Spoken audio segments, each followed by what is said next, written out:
कोयला के अचना सहाला बलम तनी हीटर मंगा दहो। कोयला के अचना सहाला बलम तनी हीटर मंगा दहो। हीटर के देख देखी ननदी जरत है। हीटर के देख देखी ननदी जरत है। ननदी के करा दी गावनमा बलम तनी हीटर मंगा दीजिए। कोयला के आँच न सहाला बलम तनी हीटर मंगा दीजिए।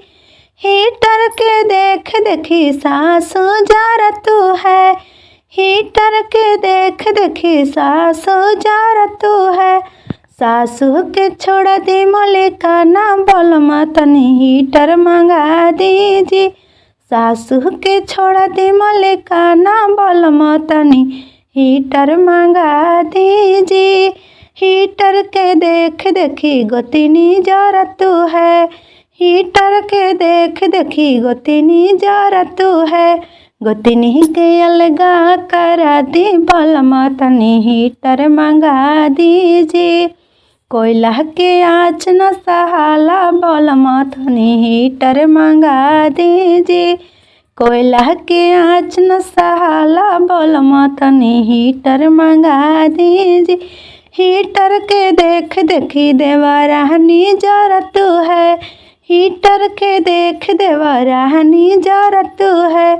देवरानी के अलगा करा देब बलम तनी हीटर मंगा दीजिए।